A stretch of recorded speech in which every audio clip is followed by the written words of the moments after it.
You know that feeling. Mm. When you kind of suspect there are these fundamental truths about, well, success, about living a good life, that maybe you've just glossed over. Mm-hmm. Like maybe you missed the memo somewhere along the way. Yeah. That's really what we're digging into today. Absolutely.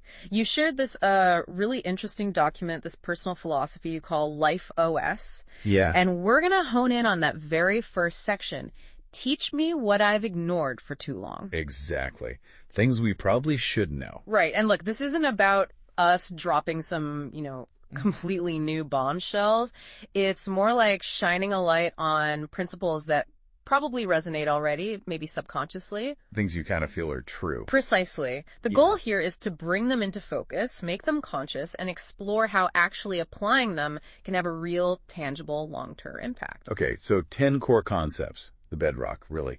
Things that, let's be honest, we should have probably nailed down a while ago. Let's just jump in. First up, from LifeOS, second-order thinking. Let's unpack this. It's not just what happens if I do X. It's, and then what? Right. What are the consequences down the line? Exactly. It's anticipating the ripples, the knock-on effects of our actions. Okay. So imagine deciding whether to, say, pull an all-nighter for a presentation. Classic scenario. Right. First-order thinking, great, I'll get the presentation done. Simple. Uh-huh. But second-order thinking asks, okay, then what? Well, I'll probably be wiped out, less effective tomorrow, maybe the whole week. Right. Does the quality even suffer because I'm tired? Exactly. Or what message does that send my team about boundaries, about sustainable work?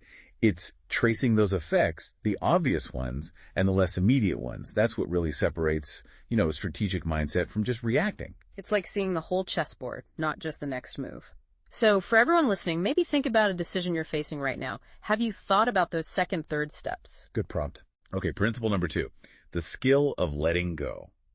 This one feels like a constant battle for a lot of us, especially high achievers, wouldn't you say? Oh, absolutely. We pour so much into our goals, our habits, even our identities sometimes. Yeah. So letting go can feel like admitting defeat, like failure. But growth is evolution, isn't it? And that means shedding things that just don't serve you anymore. Like what kind of things? Could be anything. An old business strategy, a belief about what you can or can't do, maybe even contacts that don't align with where you're headed now. Mm-hmm. And the real win isn't just freeing up time, it's freeing up that mental space, that cognitive energy. Focus for what actually matters next. Think of like a rocket shedding its booster stages to get higher. That's a great image. What's something specific you see people clinging on to, like a common thing? Often it's a past success or a specific method that worked before, but the world's changed, Uh-huh. Stuck in the past. Yeah, there's this reluctance to ditch what brought praise once, even if all the signs say move on.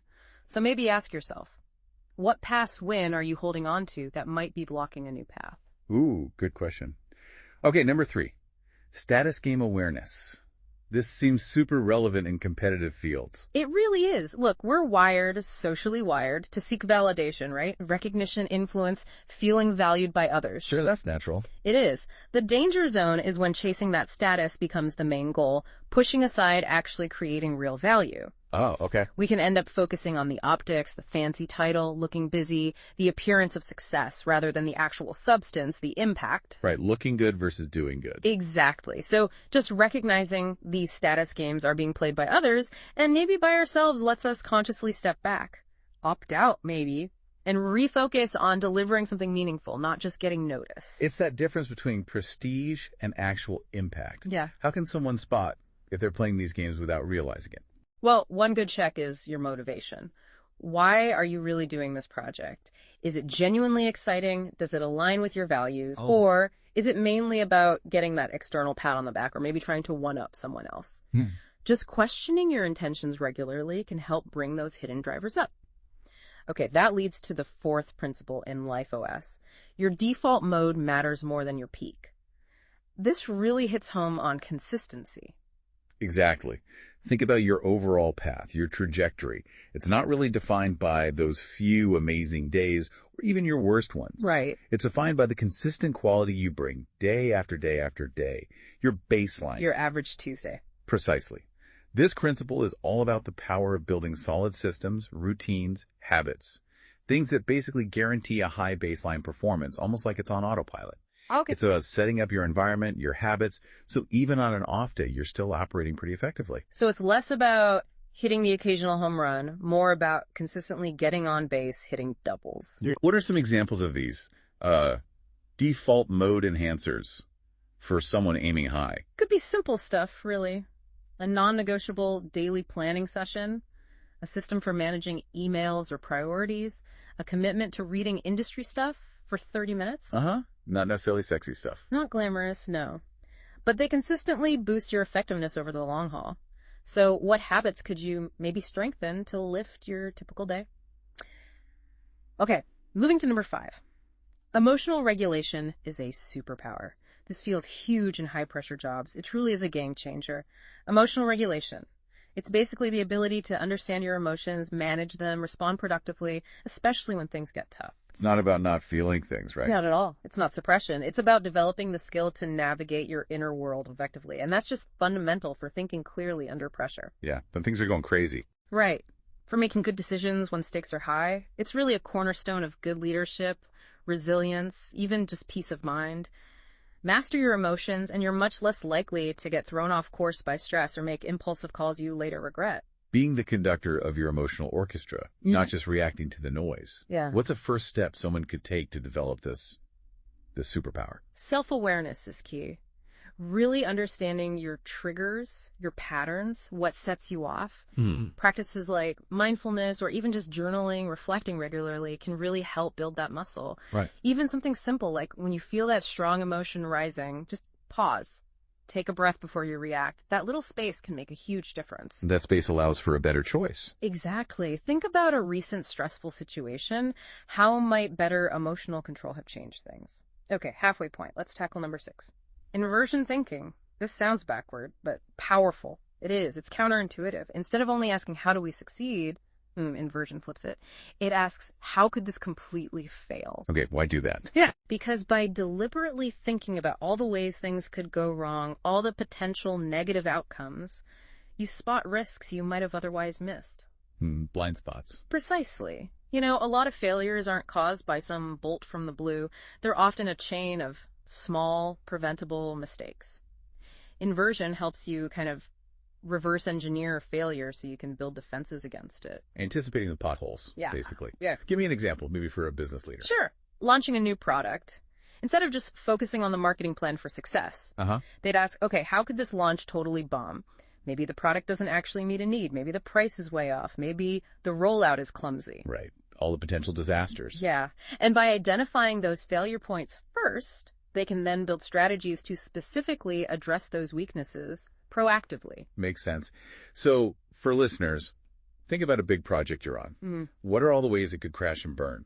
And what can you do now to stop that? Good exercise. Okay. Principle 7 in LifeOS is strategic patience. In this world of instant everything, this feels rare. It really does, like a forgotten art. It's such a powerful differentiator, though. Our culture glorifies the quick win, the overnight sensation. Totally. Strategic patience is about realizing that the truly big wins, the stuff that gives you exponential returns, that often takes time. A long-term view, a willingness to, delay gratification. Play the long game. Exactly. Have that clear vision and stick with it, even when progress feels painfully slow, or everyone else is chasing the next shiny object. It's like planting an oak tree, not a radish. The payoff is huge, but it takes years. Where is this kind of patience most critical for long-term success? Oh, definitely in areas like building a really strong brand or reputation. It takes time. Developing deep, genuine expertise in something. Cultivating meaningful, lasting relationships.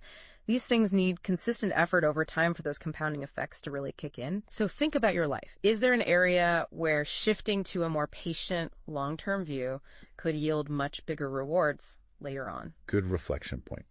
Okay, number 8, reputation as leverage.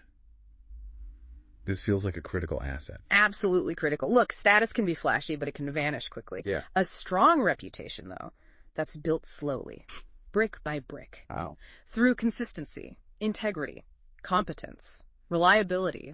Over time, that becomes incredibly powerful leverage. Leverage, yeah. It opens doors. Opportunities find you. Talented people want to work with you. Resources become easier to get. Often it happens proactively. People seek you out because your reputation precedes you. It works for you even when you're not in the room. So it's about consistently doing the right thing, delivering value, building that trust. Yeah. What are some concrete ways someone can actively build that positive reputation? Well, the fundamentals are key. Consistently deliver excellent work. Do what you say you're going to do. Treat people respectfully. Always be known as ethical. The basics, but consistently applied. Exactly. Think about it. What does your current reputation say about you? Are there things you could do more intentionally to shape the reputation you want for the long haul? Okay, principle number 9. Thinking in portfolios. This sounds like diversification, but beyond just money. Precisely. It's advising against putting all your eggs in one basket, and that basket could be your job, your main skill, your identity, even your primary relationship circle. Right. Don't tie everything to one thing. Yeah. Just like diversifying investments makes you financially resilient. Diversifying your life portfolio makes you more resilient to shocks in any one area. If your industry takes a hit, but you have other skills or income streams... They're not wiped out. Exactly. It also stops you from becoming totally defined by just one role or success, which allows for more flexibility, more adaptability, a richer sense of self, really. That's a really important point about identity, not letting your job be your entire identity. So how can someone practically start thinking in life portfolios? Well, it could mean actively developing skills in different areas, maybe cultivating different types of friends and networks for varied perspectives and support. Side hustles. Could be having multiple income streams, yeah. The core idea is building a more robust, adaptable foundation. So if one pillar gets shaky, you've got others holding you up. Makes sense. So take stock of your own life. Where might you be a bit too concentrated, too reliant on one thing? Good way to put it. And finally, the 10th principle from this section of LifeOS, the courage to be disliked. This feels necessary, but maybe uncomfortable. Deeply necessary, I think, for doing anything meaningful. Look, when you chase important goals, when you stand up for what you believe in, when you challenge how things are normally done, you're going to ruffle feathers. Inevitably, you'll face disagreement, criticism, maybe even outright disapproval from some people. Right. The courage to be disliked is about staying true to your values, your convictions, even if it costs you some social approval or makes things uncomfortable. It's understanding that trying to please absolutely everyone usually leads to watering things down, compromising too much. And maybe not achieving anything truly significant. Exactly. You can't make a real impact if you're terrified of anyone disagreeing. It's about listening to your internal compass more than the crowd noise. That's a tough balance sometimes. It is. It requires a pretty strong sense of self, knowing what you truly value. Maybe reflect on times you held back an opinion or didn't pursue something because you were afraid of disapproval. What was lost because of that fear? Yeah, what impact didn't happen. Building that courage, the willingness to stand firm even when it's unpopular, that's essential if you want to leave a real mark. Wow. Okay, these 10 principles from this first section teach me what I've ignored for too long.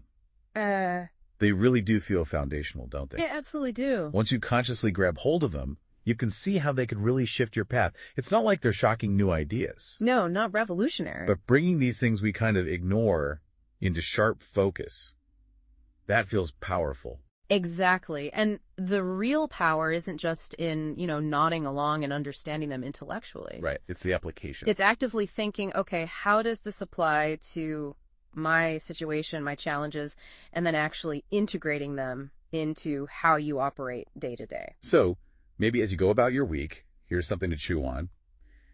Which one of these 10 principles, if you really intentionally focused on understanding it, applying it for, say, the next few months, which one could create the biggest positive shift for you, personally, professionally? That's a great question to leave people with. Definitely worth some real thought. Thanks for exploring these crucial, often overlooked ideas with us today. My pleasure. Good stuff to think about.